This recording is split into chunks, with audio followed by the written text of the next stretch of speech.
The little girl stood alone on the side of the road, soaked by the afternoon rain, hugging a worn-out stuffed rabbit so tightly that her tiny hands had turned white. Cars rushed past without slowing down, people glanced at her through their windows and kept driving, and the storm grew heavier with every passing minute. Just when it seemed the world had forgotten she existed, one exhausted single father carrying grocery bags stopped walking, looked into her frightened eyes, and made a decision that would change both of their lives forever.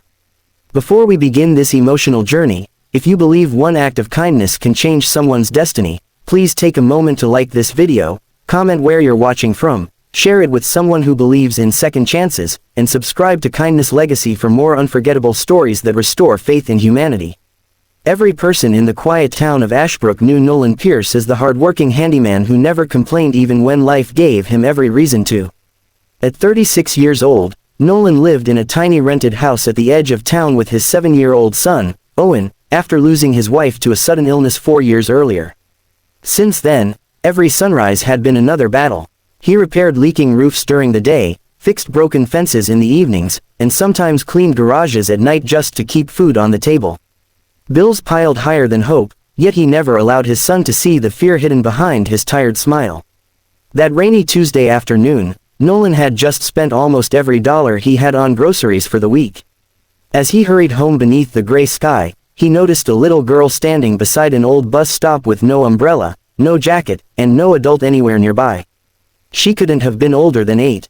Her blonde hair clung to her face, her expensive-looking shoes were covered in mud, and despite trying to appear brave, tears mixed with the rain rolling down her cheeks. Most people would have called the police immediately and continued on their way, but something inside Nolan reminded him of the day Owen had wandered away at the county fair for only 10 terrifying minutes. He still remembered that unbearable panic.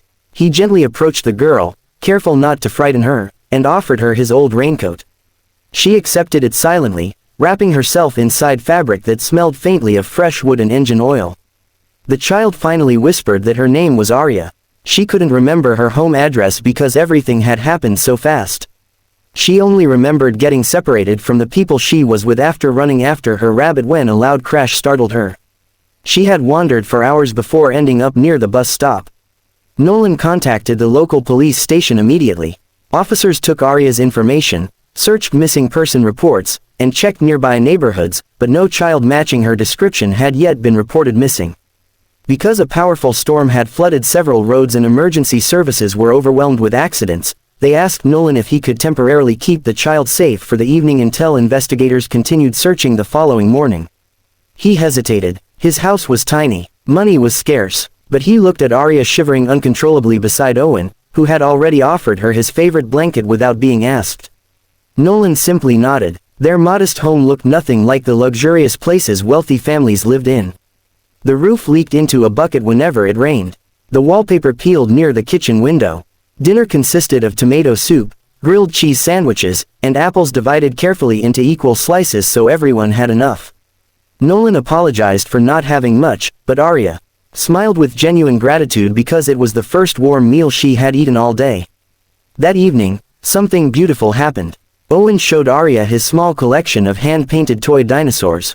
They built pillow forts in the living room, laughed over old board games missing half their pieces, and watched cartoons on an outdated television that occasionally lost signal whenever lightning flashed outside.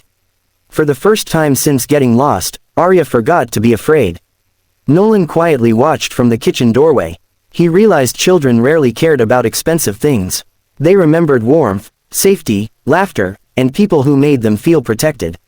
Later that night, after both children had fallen asleep on the couch beneath the same blanket, Nolan noticed something unusual inside Arya's soaked backpack. There were no toys except her rabbit. No snacks, only a tiny silver bracelet engraved with initials, a small family photograph, and a card containing a phone number unlike any local number he had seen before. He called it. No one answered. He left a short voicemail explaining that a little girl named Arya was safe and waiting at his home. Miles away, inside one of the largest corporate headquarters in the country, panic consumed an entire security command center. Billionaire entrepreneur Victoria Ashcroft, founder of one of America's fastest-growing technology companies, had spent the last 7 hours searching desperately for her only daughter. Arya had been kidnapped earlier that afternoon during a staged vehicle accident meant to target Victoria herself. Fortunately, The frightened child had escaped when the kidnappers crashed during the heavy rain, but nobody knew where she had gone afterward.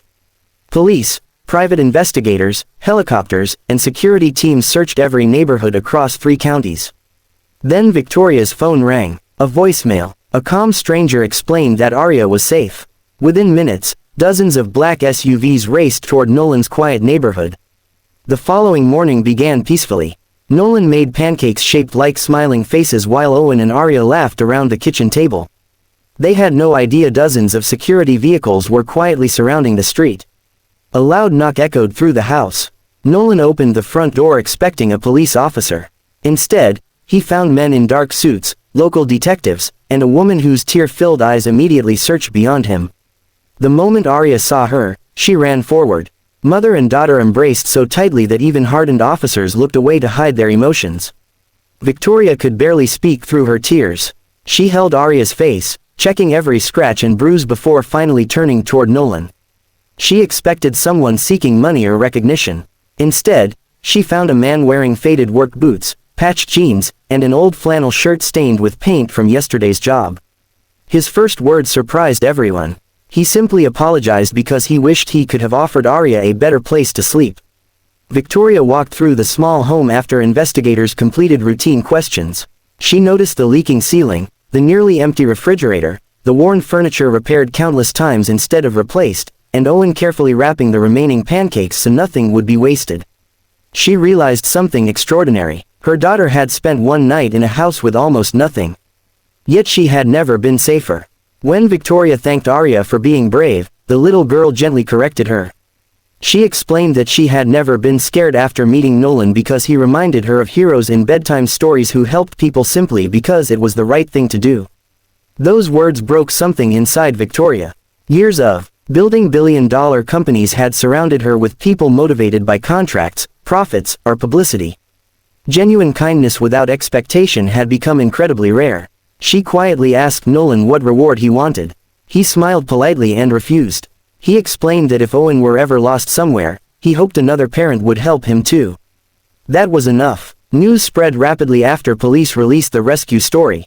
Television stations praised the mysterious handyman who had protected the missing billionaire's daughter without asking for anything in return. Reporters filled the neighborhood, but Nolan avoided interviews, returning to work the very next morning because overdue rent would not pay itself. Victoria couldn't stop thinking about that humble little house. She ordered her staff to investigate Nolan's background, expecting to discover hidden motives. Instead, they uncovered years of quiet generosity. He repaired elderly neighbors' homes for free. He secretly paid school lunch debts whenever possible. He volunteered at the community shelter every winter despite barely surviving himself. He had never accepted praise. Victoria drove back to his home 1 week later without cameras, reporters, or security surrounding her. She found Nolan fixing a neighbor's broken porch. Instead of offering him money, she offered something entirely different. A permanent position managing maintenance across her company's national campuses with excellent pay, healthcare, housing assistance, flexible hours, and educational benefits for Owen. Nolan stared silently. It sounded impossible. He worried someone more qualified deserved the opportunity. Victoria smiled gently and explained that skills could be taught, but integrity could not. She trusted the man who had protected her daughter when nobody was watching. Months passed. Life slowly transformed. Nolan moved into a comfortable family home where rain no longer dripped through the ceiling.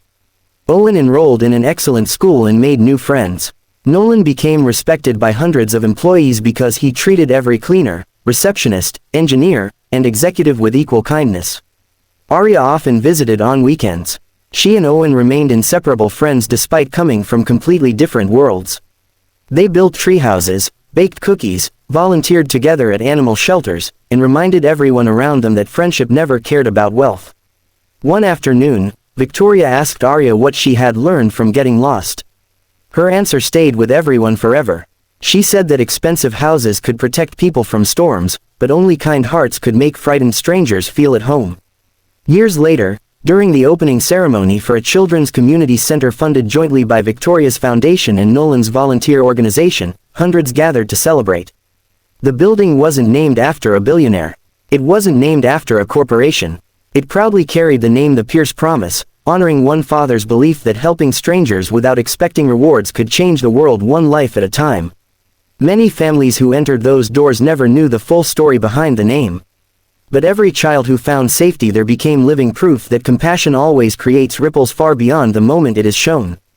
If this story touched your heart and reminded you that kindness still exists in this world, please like this video, share it with your family and friends, leave a comment, and subscribe to Kindness Legacy so together we can continue spreading stories that inspire hope and compassion. Special request. Before you leave, please comment, kindness always finds its way home. Your words may inspire someone who needs hope today. Sometimes the greatest miracles do not begin inside mansions, boardrooms, or banks. Sometimes they begin with a poor single father, a frightened little girl standing alone in the rain, and one simple decision to open a door instead of walking away. In the end, the billionaire gained back her daughter, the little girl found another family who loved her, and the struggling father discovered that the richest people in the world are not those who possess the most money, but those whose hearts remain open even when life has given them almost nothing. That is the kind of wealth no fortune can ever buy.